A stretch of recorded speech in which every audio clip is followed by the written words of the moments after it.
Nebraska Preps postgame with Damon Benning and Jacob Padilla. That's the big voice guy. That means I get my main man, JP. It's hard to keep, well, let me paraphrase. It's hard to keep me on task when I get Jacob because there's a lot of other things that I would like to talk about with him. But considering it's high school preps postgame, I leave the NBA talk. I leave college volleyball talk out of it. I want to get into college football with the sanctions that came down with Nebraska. Let me just ask you something real quick. By the way, first of all, hello. I got to say, how are you? It's good to well. It's good to see you, man. So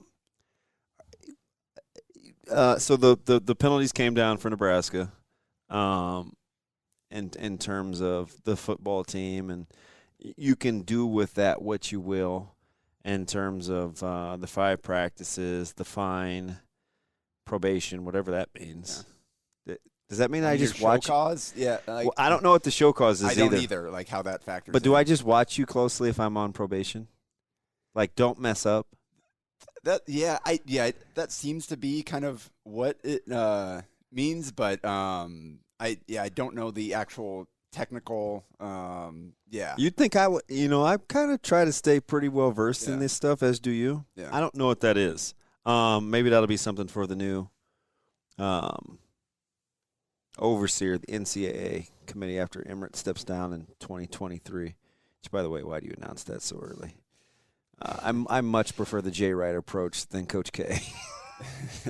In this case, though, I think the earlier the better for people in general, so we can start celebrating. Give them a peace of mind. Wow, that is the sarcasm you hear in my man JP. So anyway,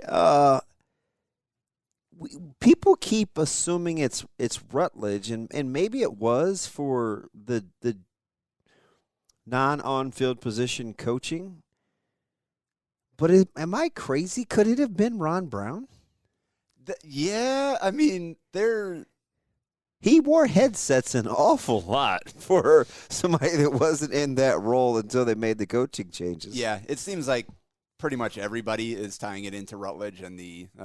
Is he because it's the easy scapegoat, or because I really don't know? To be honest, yeah, that very well could be. But I mean, they were. Yeah, it's. I said you. How do you enforce some of this stuff? Like, there's so much stuff that goes around on programs that if somebody's not there, like, you can do whatever. It gets like Ron Brown. He's filled so many different roles in this program over the years that it just kind of, no matter what position he is currently filling, it kind of seems like he's just there. The glue guy. Yeah. Put a hole in it, fix it. Yeah. So I don't know what exactly what he was doing. He could have been just. I mean, it could have been just fine. Like it. I don't really know that it matters what the ultimate cause of it was, as long as it doesn't. They don't get caught doing it again. As long as they learn from it and move on. But yeah, they'll have to kind of work their way through. Ultimately, it's not super sizable in terms of impact to the program, I don't believe. But Frost has certainly taken a hit for it. Yeah, so let me just give you the quick rundown, and we'll move on to high school. 1-year extension to the current probationary period, which is through April 2023. $10,000 fine. A 1-year show cause order for the football head coach, plus a 5-day suspension from all coaching duties during the championship segment of the 2022 football season, which I assume is bowl games? Like, I'm not sure what segment the championship segment is, but I assume it would mean postseason. Yeah, that's a good question. I saw that wording too, and I'm like, How about what do you think of this one? A reduction of the number of football accountable coaches by 1 for 2 days of practice during the spring 2022 season, which has already happened. What do you think, thoughts? Hot take. I kid because I care. I don't want to make light of it. I mean, but it just goes to show you why people get upset with the NCAA. Yeah. Right? Unless Nebraska was privy to this ahead of time and already took care of this. Well, and it looks like this was ultimately a collaboration between Nebraska the school and the NCAA, and how a lot of these things sort out. They kind of figured out like, yes, okay, this happened, and we're okay with doing this, like back and forth till they find the right solution there. It seems like. So. And the last one was all non-coaching staff members will be removed from practice and competition for 5 consecutive days. Again, during the championship segment of the 2022 season. I still take that to mean postseason. Yeah, I guess we'll have to do some further digging and reporting onto what exactly all of this means and how that impacts Nebraska. But I guess it's good to finally have that kind of out of the way and have the resolution for it, and now the program can move forward. Yeah. So anyway, back to high school. Not a lot going on. I was in Kansas City for mostly youth tournaments, so I'm middle school on down. You spent time in Sioux City with kind of high school on up. Yeah. And the ETG teams were off this weekend. The Nebraska Supreme teams, the 17s, played a couple of showcase games down in Lincoln, but the younger teams were off. So not a ton out there. The OSA elite teams were up in Sioux City where I was. The Supreme national teams were playing down in Lincoln. I did swing down there on Friday since we didn't have to go up until Saturday. Caught a couple of games down there in Lincoln, and I guess worth mentioning Supreme Harms. I believe they went 3-1, lost to Beyond Ball 24K in their bracket play at the end, so they went 3-1 on the weekend. But on Friday, they played 8-1-10 varsity or 8-10 varsity, and man, Lucas Helms was the best player on the court. Ooh. He had a really, really good day. 19 points on 8-11 shooting, hit both of his threes, took a trip to the foul line, split the pair, grabbed 9 rebounds, had an assist at the end of half to put them up 10 after a slow start. And he's just so long. He ended up 13 in the first half, and they kind of controlled the action in the second half. But 6'5" or long, just long arms. He tried to dunk it so hard on a kid. Didn't get the dunk down, but I've seen him go and dunk on a kid in game before. Defensively, he's kind of sneaky with some blocks. Stay down, wall up on the defender, then go up and block the shot if smaller guard tries to work on him. And he's just so crafty going to the rim. So he's a kid that the switch seemed to flip for him last summer. I saw him in the spring, and he wasn't one of the standouts on that Supreme team, National 1 team last spring, and then came back in July, and I was like, whoa. He kind of like stepped forward and really kind of emerged as their best player and their go-to guy on that team. And I think he was still kind of finding his way with Southwest this year. Obviously, you got Ben Hunziker was kind of the heart and soul of that team and ate up a lot of possessions. Ryland Smith, the point guard, established starter there. And so that he didn't get a ton of offensive opportunities, but I think this year they're going to need him to step up in a big way. And he is certainly capable of kind of stepping in and filling in some of the stuff that they lost with Hunziker moving on. It's interesting, too, because, a lot of times people think, movement and what happens is only like a metro thing, right? And he's one of those guys whose names has popped up in terms of potentially on the move and where could he wind up in terms of a new school. Maybe he stays, maybe he goes, and we'll get to that here in a little bit. But with all that's going on in terms of how much do you think the summer kids playing with other kids that aren't at their same school contributes to what we see happen at what we'll talk about here shortly, the May 1st deadline? Oh, it's because he's a key player in this. It definitely. There's a lot of kids that end up just not feeling comfortable wherever they are and decide they want to try something different. And probably the first thing they look, I mean, you're looking for, all right, so I don't want to stay here. Where else could I go? And then you talk to your friends, you talk to guys you've played with before, you hear about whatever the coaching situation, the school situation is at that place. And, I mean, you go to a new place, do you really want to start entirely over? Or you want to go somewhere where you've got friends, you've got people you're comfortable with? And so especially, like, again, you don't want to be a school hopper. You want to go somewhere that you feel like you've got a chance to be comfortable if it didn't work out the first time. And so you see a lot of kids that do go play, whether it's a coach they've played for before, whether it's friends they've played with previously, they play with during the summer. I mean, honestly, it never seriously happened, but my brother going into his senior year, new coach, it was going to be a rough situation. He briefly thought about potentially looking around and transferring, and we thought maybe looked at Bellevue East because a couple of kids that he had played with and really liked were playing there. So didn't progress beyond just a couple of thoughts. Ended up staying at Ralston for his senior year, but that's something that goes into kids' heads for sure. And especially this year with all the coaching change, I think that on top of just kids being more comfortable with looking around and trying elsewhere, there's so much upheaval in the coaching ranks, particularly in the Metro and Lincoln, that I think that played a big part in a lot of the movement we're seeing.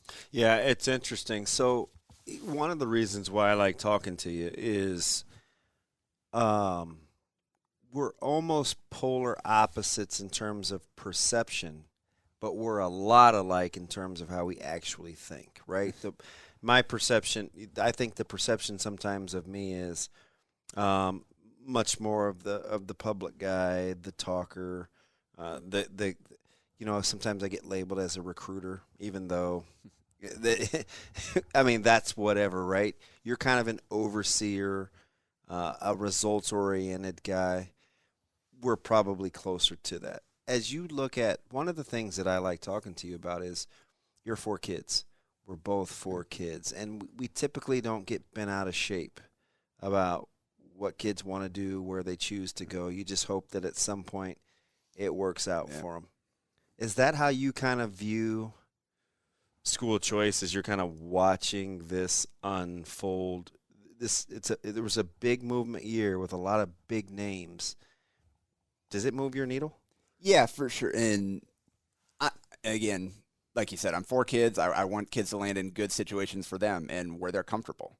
And when you've got kids that, again, school hop that are in a different high school every single year, that's one where you kind of wonder, okay, what's going on there? But if, you have a very specific reason why you're making a move, like trying to put yourself in a better situation, I have no problems with that. Go out and I think probably talk Isaiah McMorris going from Millard North to Bellevue West. And I know Millard North, they really liked him, but they kind of wondered if they'd be able to keep him for 4 years because of football. And he's a receiver and a defensive back. And obviously we know kind of the way that Millard North plays and where they've been recently. And Bellevue West has got that machine rolling right now. So it's understandable for a kid that sees himself with a bright football future that would want to play in a program like that, particularly at his position. So moves like that, I think that's certainly an athletic based move.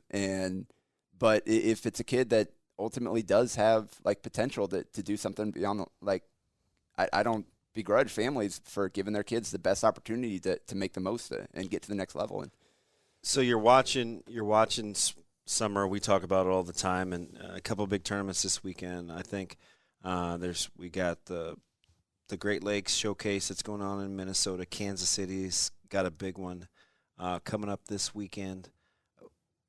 How much do you think the peer-to-peer thing matters when it comes to school choice?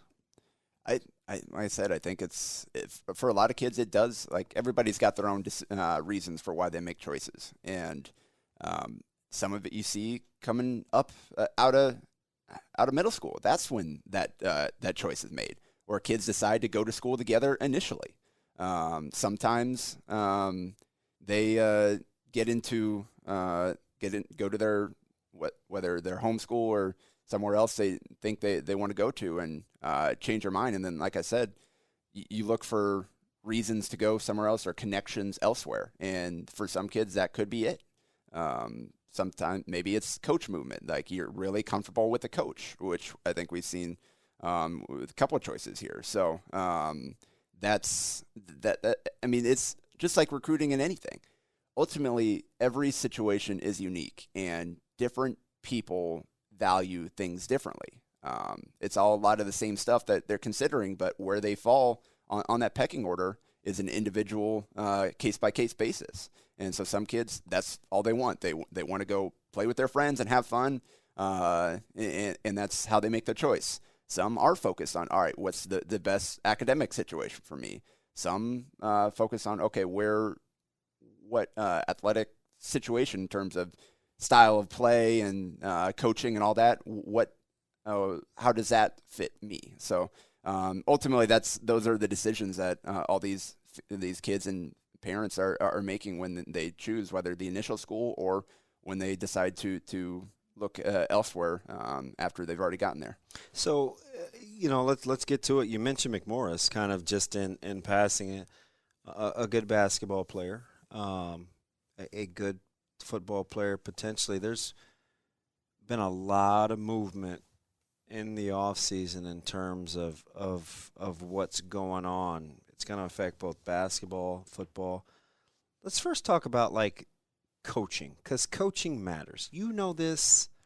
I know this. Kids follow folks who they think they can receive good instruction from, and parents gravitate towards coaches that they trust. Hard to begrudge a kid or a family for that. You kind of just try to play the game. If you're trying to put together a staff, we talked about Buena Vista, we talked about Westview, we talked about South, who still remains open. We've talked about what happened at Central. There were a ton of coaching changes, Elkhorn South. What are a couple of key components, in your opinion, to help be attractive to young people? Obviously, winning helps. Kids want to go a place where they feel like they can have success. We undersell that, I think. And that's the tough part about these coaches that land kind of the rebuilding jobs. I think Chad Mustard is an example for me. Like, I've just seen the amount of work that he's put in and the kind of the extra length he's gone to try to build up that Bellevue East program that was in a really tough spot when he came in and took over. And obviously, you contrast that to Bellevue West that's been in power for several years now.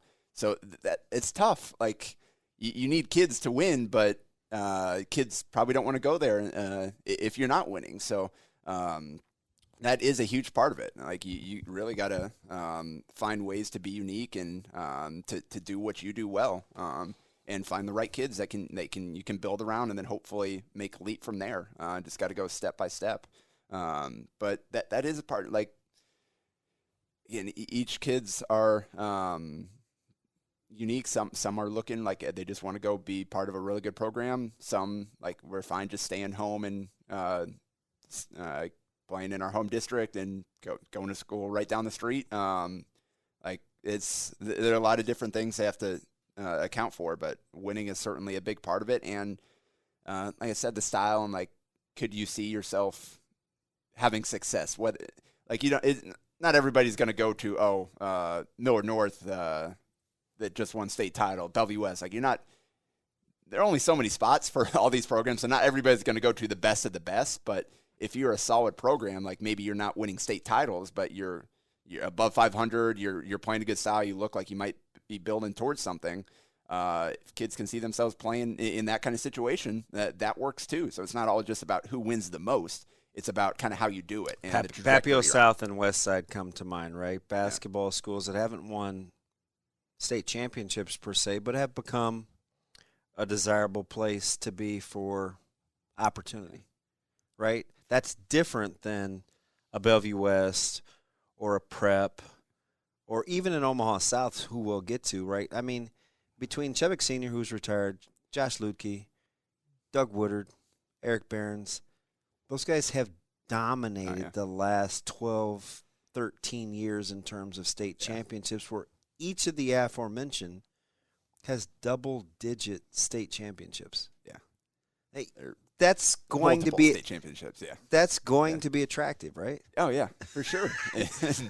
I mean, four guys dominating the last 13 years, and let's not forget, the last two are held by a guy who had the bulk of his wins come at another school at Omaha Bryan in Tim Cannon, that has firmly put Millard North on the basketball map. and historically they haven't been a basketball school. That's how I feel about. See, Millard North and Central are interesting to me. Very different than, like, let's say Doug Woodard or Josh Lutke. Those schools have had long success historically from a basketball standpoint in terms of their achievements. Millard North and Central are more recent and associated with one coach. Yeah. Barron's, Central, Cannon, Millard North. And that makes it even that. There's a huge difference between Dwayne Dillard and Okoye Gal. That was 50-some years at Central. Yeah. They weren't winning. And it'll be interesting to see kind of the trajectories for those two programs where Millard North, you went in-house with Mike Elsamiller, who'd been there for so long and done such good work for them. So you kind of went more the continuity route there versus Central. He's so well received. Yeah. Listen, my daughter's there. Like, I would let my kiddos hang out with Coach Elsamiller. Yeah, this is awesome. He's fantastic. Yeah, I coached in Junior Mustangs program for a few years, so I was around those guys a little bit and got to deal with that. And he's awesome. And so, well-deserved promotion there. Step right in, see if he can kind of keep this thing rolling. With the kids love him. And versus Central that went outside the program, you went and not only outside almost the program, you went and to got a rival. Yeah, and brought in Bruce Chubbuck Jr., who I'm assuming like he's been preparing for this opportunity for a long time now. He puts in the work, but again, no ties to Barron's. He's got obviously South and Chubbuck had their own success there with state titles at Omaha South, so he can kind of bring that cachet, but it's basically starting over with somebody entirely new. So it'll be interesting to see kind of the trajectory of those two programs based on kind of their different hiring practices and how they were able to kind of replace their outgoing legend coaches. All right, so quickly, let's stay with the coaching hires before we get to the player movement. Obviously, Chubbuck Jr. goes to Omaha Central. South is now become open. We've talked about what Buena Vista did. We've talked about what Westview did. Elkhorn South. There were 9 openings. And that was at a minimum. Waverly, we like that, right? State internal. Is there a hire that has piqued your interest more than any other based on what we're getting ready to talk about in terms of transfers? Yeah. I think Chubbuck Jr., obviously, in terms of transfers, I think he's already got somebody that wants to come play for him from South. And they've got a couple. Yeah. They lost their whole starting 5. Yeah. They're all gone now. Although I don't know that they had a consistent starting 5. They played a lot of guys. It was an interesting last year. Yeah. But yeah, I think he's a guy that kids want to play for. He was kind of the figure that was connecting with the community, with the youth community there at South, and he was the one kind of showing his face around. So he's a guy that that kids connect with and see themselves playing for. So that'll be an interesting one for sure. Is Central as a basketball job? Was that an Eric Barron's thing, or was that an Omaha Central thing? And that's what we're going to see here, because obviously they had the kind of dip while Barron's was gone, and it wasn't like they fell completely off the map under Ben Halling. Like, they were still a good team, had some good players there, but they weren't able to reach that same level of success. And so now we're going to see. Is that the unceremonious first-round loss to Millard South, I think? At the Vandy PBA where I remember is ominous. Yeah. I walked in terms of the transition of parents and fans, and there were this little handful of Central parents kind of just hanging around, the rest of the Vandy or PBA empty. And I'm thinking to myself, uh-oh, not good. Yeah. Not good in terms of the direction, and then they bring Coach Barron's back. But is that different in your opinion than what's happened at South? Because Bruce Chubbuck Sr. has had multiple two state championships. But Coach Newberger before him had one with Wendell Hill and Badgett and those guys before. South has history. Willie Brand, Cedric Hunter. I mean, they've had some guys. Is there is it the same coach school like you look at with Central, or is it different? I think it's probably pretty similar, especially at this point with kind of both whoever takes over at South and Chubbuck Jr. at Central. They're essentially starting from scratch. Basically, every contributor from the previous year, high-level contributor, there are a few role players in that are sticking around, but for the most part, you're gone. You're having to replace most of your firepower. So they will get to kind of shape the program from their vision from the start, just based on what they have and the work they're going to have to do. But it's certainly an uphill battle to kind of get back to where both programs have been in recent years. You're not going to walk in there like somewhere like Miller North obviously is ready to compete right now with what they've got coming back, even with a coaching change. And losing Isaiah McMorris. Yeah. And we talked about Jacob Martin from Omaha South is going to Miller North, and then Caleb Steele, who's playing with let's just kind of go through a few of these, Yeah. just because we want to make sure that everybody's operating under the same spectrum here. Yeah. So Jacob Martin going to Miller North, and Caleb Steele, who has been homeschooled, Who plays with ETG with Coach Mitchell and Caleb and Mosser and those guys. And he's so a little familiarity with Caleb Steele getting a chance to play with Neil Mosser. Yeah, and Elijah Gate. Good call. And so now, and that's kind of the obviously losing Jason Green. That's losing the Nick summer Dolezal. thing we talked about, right? Yeah. Where the familiarity of that group, I think, lessens the stress level of doing something different. Exactly. I'm familiar with Eli. I'm familiar with Neil. He's playing with Isaiah. Because when he made the decision, he did not know that Isaiah was going from Miller North to Bellevue West. That would have been 3 Miller North guys he was playing with in the summer. Yeah. So exactly right back to what we were talking about, that just comfortability, familiarity. That plays a big deal, especially like it's a big move going from homeschool to going to a high school. Great kid though. For 2 years. I've enjoyed him all summer. So and he'll provide a little bit of size and athleticism that they're losing out. Obviously, Jason Green and Nick Dolezal, your starting bigs from last year, they didn't have a ton of size outside of them. Super bouncy, tremendous athlete, still learning the game of basketball, but his potential is high. Yeah. And you look at their kind of the JV varsity swingers JV team, there wasn't a ton of size, and what size they did have was pretty young. Derrick Rawlins is playing for the Nebraska Supreme 15s, and he's really young for his class as well. Like he played JV, he got a varsity jersey midseason. So he's been around, kind of experienced it, but he's not a huge guy. Obviously, he's 6'3"-ish, somewhere in that range. And he's not a post anyway. He's kind of more of a wing forward type. So Steele just adds some size and strength to allow them to kind of match up defensively to go with all those guards, because he said they're bringing Neil, they're bringing Geth back, they're adding Martin. They've got some kids within their own program that are kind of working their way up. So that's Miller North. Obviously, they lost a key piece in Isaiah, and some significant pieces graduate, obviously. But they've got some talent too. And again, with the kind of Ets staying there, you've got some continuity there as well. I think Jake Hilkman down in Lincoln is probably one of the biggest kind of needle movers in terms of transfers there.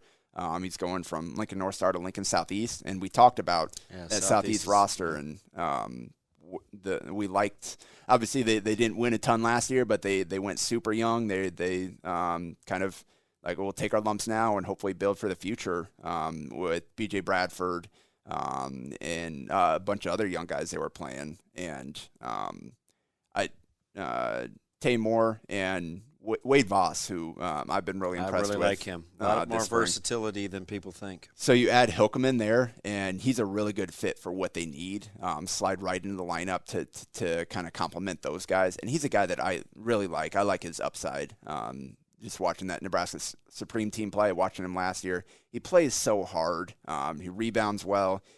He can score. He's a guy that I think will really help them. So that's probably one of the biggest moves in Lincoln that I've heard of, and he got that one in early. He had previously announced that on his social media. Any others here that Tiandre Perkins is, we mentioned Going South. back to North. Yeah, going back to North. Trey Griggs from South is playing on ETG 15s, is following Chubbuck Jr. to Central. I actually like him. I want to keep an eye on him. Yeah. I'm a little biased because I like the Griggs family just because of what they're about, but quietly a very good player, not a self-promoter, minds his own business. He plays hard. I'm all in on Griggs.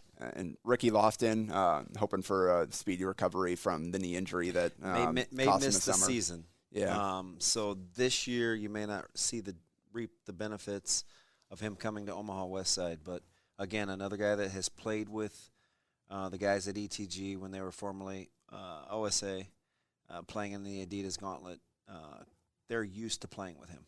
Yeah, and Gene Bullion, he's kind of he's a football and track guy first, but he did start for Central. Really help Coach Huffman heading to Bellevue West, so that's a pretty significant one as well. I think those are in terms of basketball, those are most of the kind of like starter level guys that I think that I've heard of so far. And although Tommy Alsop is interesting. Yeah, he is. Coming from Elkhorn South to Omaha West Side.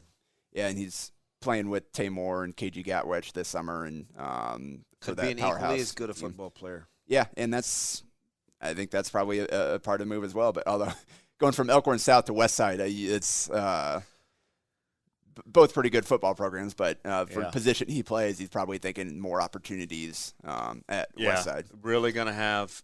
There's a lot of depth there with Trevor Spady, who's a fantastic football player. Just another 2024 guy. Alsop, a 2024 guy.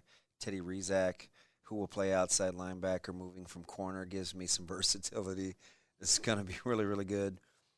Christian Jones gives me, and I say me because I coach that adjuster level. Position, right? So those are guys, and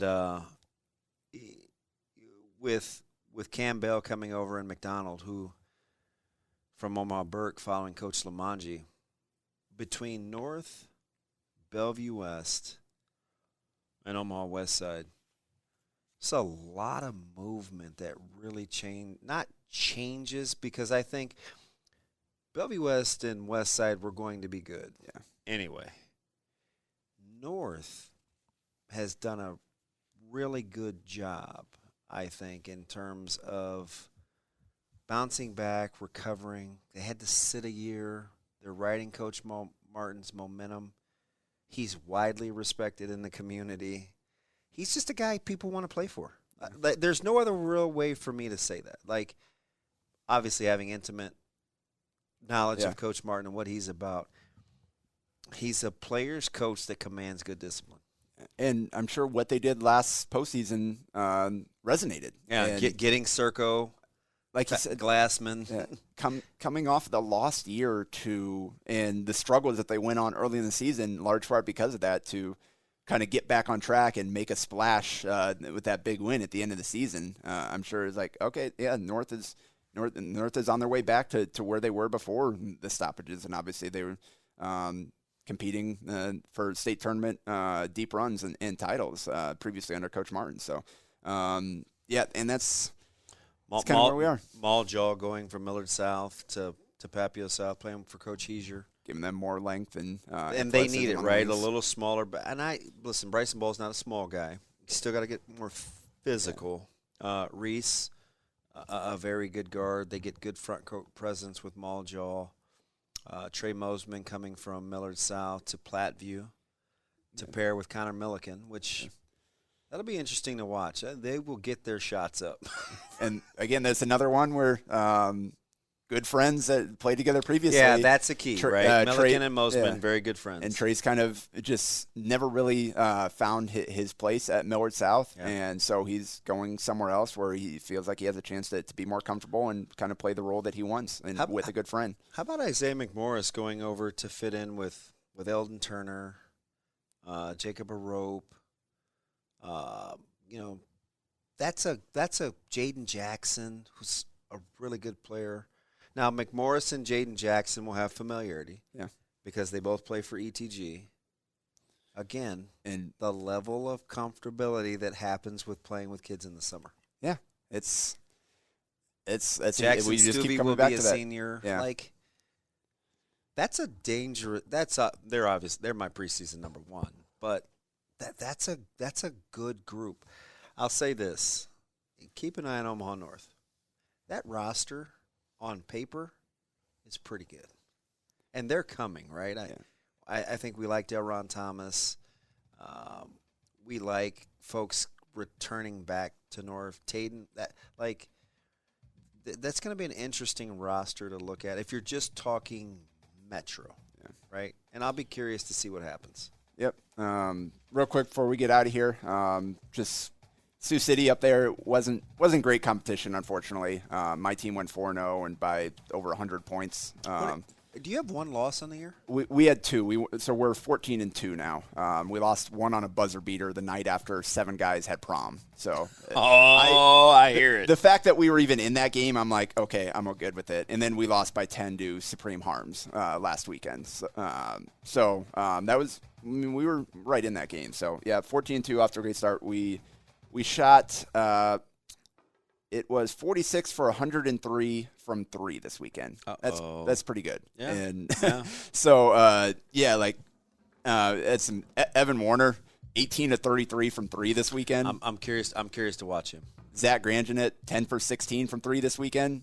So pretty good shooting weekend for my guys. Probably the best game I saw was between two OSA teams with Elite 1 16U with coached by Jeremy Travis against Elite 2 coached by Andy Beck. And I feel like I say something good about Coach Travis every week. Yeah. I'm going to get off the Coach Travis hype train. And they went 3-1, but they lost that one on a buzzer-beating floater from Will Doherty from Scott. 51-50 win for Beck, and it was a great battle back and forth. That was probably the best game I saw up there because outside of that, Beck's 16s, they went 4-0. Beck's 15s, the Elite 1, they went 4-0. Trent Krogman is an interesting player there, Papio South, 6'5", long. Yep. Still got to kind of find the weight room there and keep getting stronger, but he's only 15.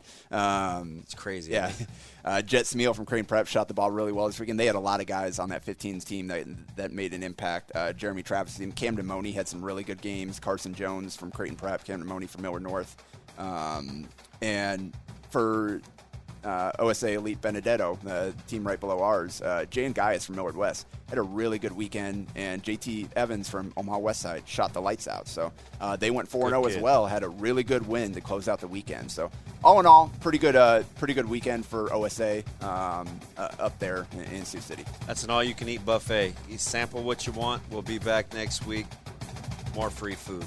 Back. Don't you dare miss us. A Hurrdat Media Production.